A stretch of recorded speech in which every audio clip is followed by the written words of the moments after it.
Hi guys, NBA DraftKings first look for Wednesday. It is a 12-game Wednesday, but there is a very early game, so it's going to be 11 games for the main slate. That's the Bucks and Wolves game, which has been pushed early into the day, so that won't be included here. So let's take a look at the other 11 games. We'll start off with Brooklyn and Philadelphia, and there are so many unknowns in this game.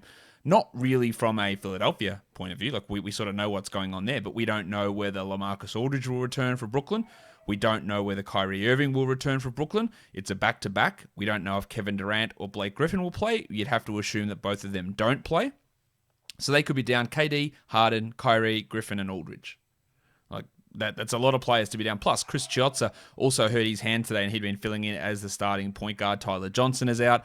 This could be a real blowout potential. Nick Claxton started at center on Tuesday.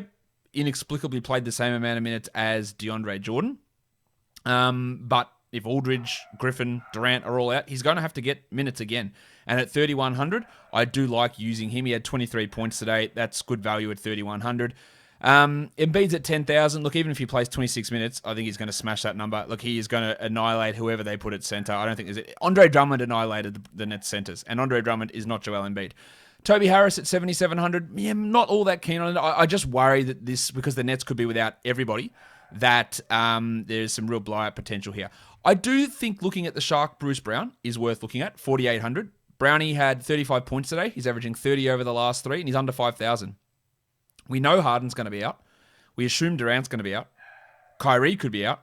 Chiozza could be out. Tyler Johnson is out. Big opportunity for Brown. I think that's a good salary to use him. Landry Shamet at 37 is putting up some good numbers as well at the moment. He was great today. At 3,700, he dropped 37 points. I don't think he's much more than a GPP flyer guy, but he's at least marginally interesting, and we could get some more minutes from Timothé Luwawu-Cabarrot. I wouldn't be excited about those minutes, but we could get them. And Alize Johnson, if we have Griffin, Aldridge, Durant all sitting out, maybe he is forced into that lineup to play 20 minutes, and we know that he can put up good numbers when he does get minutes like that. All right, let's move on now. The second game of the day, it is the Cavs taking on the Charlotte Hornets. Of course, there's no Hayward, there's no Ball, there's no Monk for Charlotte. We don't know about PJ Washington Jr. He had to sit out on Tuesday. Terry Rozier was also out on Tuesday. And then for the Cavs, we're going to get Jarrett Allen returning. We're going to get Larry Nance returning, but both Garland and Sexton are questionable. So there's a lot of shit that's up in the air in this game. It is all over the place, to be honest. 4,700 for Jalen McDaniels looks good and could get better, depending on the statuses of guys like... of Rozier and particularly PJ Washington. So I really like him at 4,700. Washington at 55 would be worth using if he does play, I think. Well, Devontae Graham at 6,500 wasn't particularly good today, Devontae, but it could work out, especially if Rozier's out. I don't expect him to have two stinkers like that. Miles Bridges at 6,200 looks pretty strong. I like that value there. And then the Cavs become a little bit messy with Allen and Nance and Love, all those guys in that front court. I wouldn't feel really comfortable, especially like Jarrett Allen's at 7,800. Wouldn't want to use him in his first game back. And then we don't know what's going on with the backcourt with Sexton and Garland. We can look at Matty Dellavedova, who's at $4,000. If those guys are out, Delly in the last game put up 10 assists, which translated to 27 DraftKings points, and at $4,000, that's totally fine. But we need to see both of those guards out for him to really have value in that spot.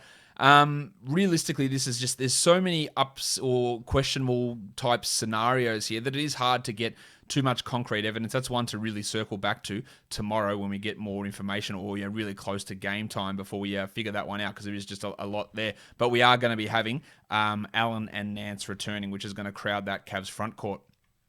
The Spurs and the Raptors. The Spurs are 4-point favorites. The total is 220.5. Kyle Lowry, you'd have to assume that he does play in this one. He rested on Tuesday, so he should be back. Fred VanVleet will be out. So, yeah, he's going to be out. So what they do in that rotation, I think there's a change. I think Kem Birch starts over Chris Boucher, to be honest. Birch outplayed Boucher on Tuesday, and I think he's going to start over him, and I think we'll see him at center, and then Flynn coming off the bench with Lowry replacing him. In terms of value, Birch at 3,300, I'm very into that, especially if he starts and plays 25 minutes. That could really, really work out for me. I like that a lot. Lowry's at 76, and I think that's going to be a strong one without VanVleet as well. DeJounte's at 71. I like that he's come down to 7,100. That makes him a playable option for me. And then you got Derek White at 6'4", who's too high. I think Siakam at 85 might be a little bit too high with Lowry back. I wouldn't want to rely upon that. And then you got Keldon Johnson at 51, who I'm not keen on. Gary Trent is up at 6,100. He's always just a GPP flyer type for me. Too much inconsistency in his game. While Malachi Flynn was excellent, especially towards the end of that game against the Hawks. But if Lowry does return, the 5,500 makes it a little bit risky. I just don't see a path to 30-plus minutes if Lowry is there. Remember, Bembry was also out on Tuesday, so both of those guys could come back and put a bit of a squish onto Flynn's overall upside value. The next game we look at is another team with a back-to-back. So many back-to-backs happening at the moment. The Clippers and the Pistons. Kawhi Leonard was out on Tuesday. He could very well return on this one, and don't be surprised to see Paul George rest. That is not confirmed.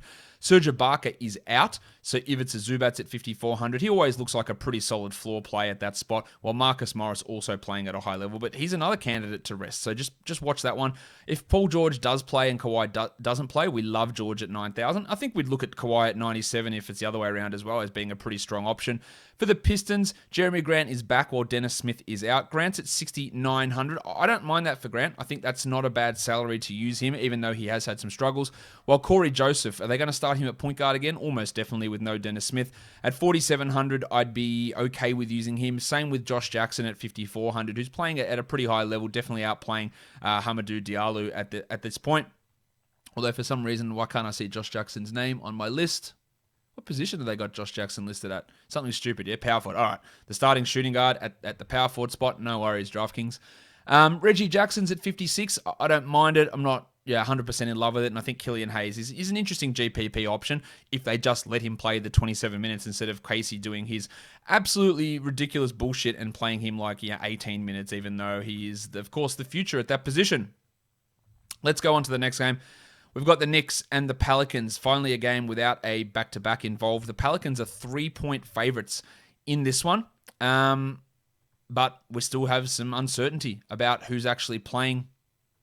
Lonzo Ball is listed as doubtful. James Johnson is questionable for the Pelicans. They're probably the two big ones there. The Knicks, they're right to go. Mitchie Robinson's just the one not playing. Zion's at 9,900 now. He's killing it. We know that, but that's a pretty high price for Zion. Do you feel confident he's going to get 50 most games? I usually do. Against the Knicks, I'm not so certain, so I'd be probably more hesitant there. I don't mind a flyer on Kyra Lewis, who looked great last game but got into foul trouble. I don't mind that. Randall's at 9,500. Well, we know he's going to get the volume. We know he's going to get the minutes. I think that's pretty solid. While Rowan Barrett's at 6,400, not super into that. And Nerlens Noah, averaging 30 over the last three. He's at 4,300. No reason not to consider him an option there. Hard to use Peyton, quickly Bullock, Burks, or Rose because their minutes just get jumbled up and pulled out of the coach's butthole. I don't know why I said butthole. Arsehole. It's way more impactful because that is exactly where it's coming from. Well, Brandon Ingram's at 8,600. Ingram is playing well, but I think just the reduction in pace that the Knicks play at and their defensive abilities probably makes me want to fade off of him.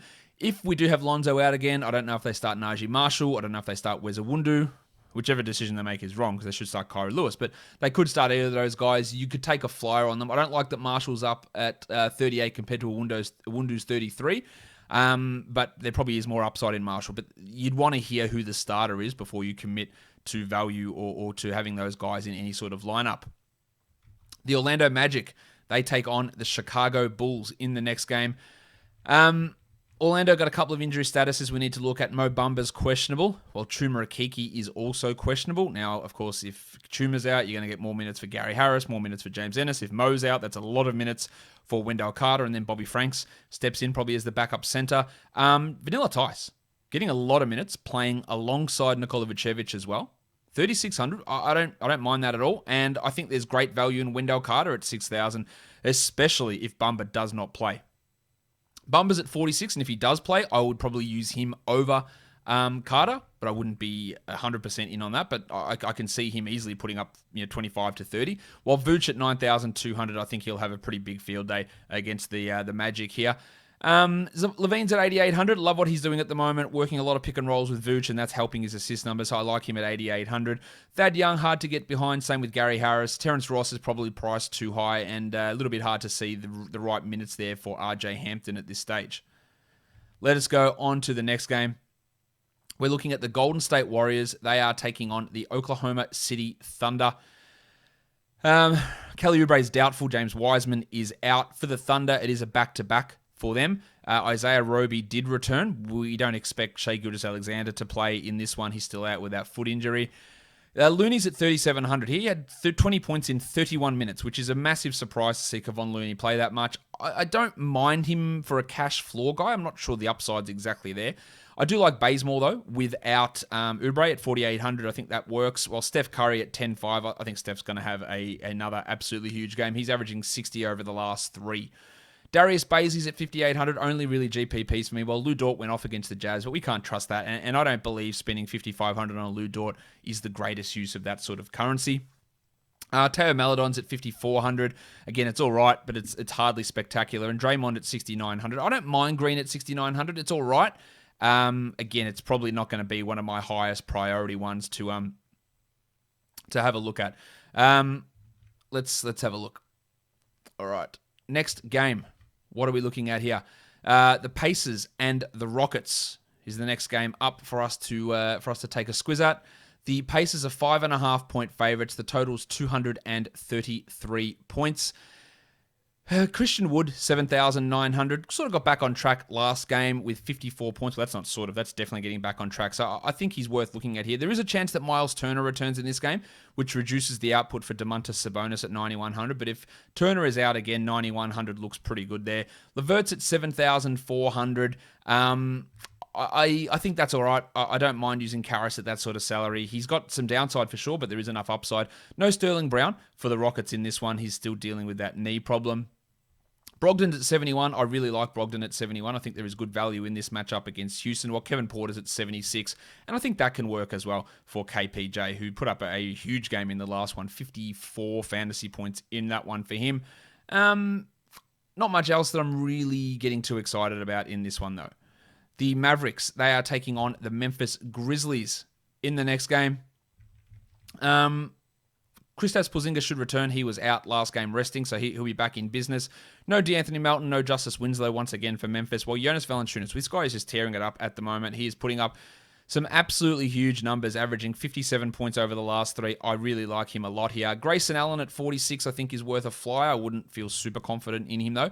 Morant at 71, I like that for a DFS perspective, even though he's had some issues with his game.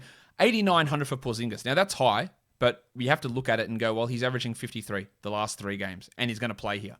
I don't know if I'd feel super comfortable with it, but I feel a little bit more comfortable using him than spending 2,000 more to get Doncic with how they've been playing respectively. Jalen Brunson should move back to the bench, and that probably takes a lot of the upside away from the burner at this point. Next game is the Wizards and the Kings. Some pretty interesting developments here. Rashawn Holmes is out. So who do they start? They started Damian Jones in the second half last game. They played Chimezie Metu, and they didn't play Hassan Whiteside. But is there a chance Whiteside comes in and starts? Yeah, absolutely there is. Let's start with the starting center, though, for the the best center on the Washington Wizards, and that's Dan Gafford, who's dealing still with a minutes restriction, but at 3,400, he's getting 20 a night anyway. So there's value in that. And if they lift the minutes restriction, he could have 35. Easy. Love him. 9,600 for De'Aaron Fox, I think looks pretty good. Westbrook at 11,000 looks really good. Don't believe any bullshit about Beal being on minutes restrictions because they'll just ignore that when that happens. While Harrison Barnes is at 6,500, I don't really love that. Buddy Hield is still questionable. I don't hate Mo Harkless at 3,700. Look, he's getting starters minutes. Holmes is going to be out. That can help him. And if Hield is out, it really helps Harkless. Wouldn't say he's a guy that we just lock in, but there is enough there for him. Whiteside's at 3,600, so that could really work out. But it could also blow up. But I think he's absolutely a GPP option for us. Not keen on Hachimura, not particularly keen on Bertans either.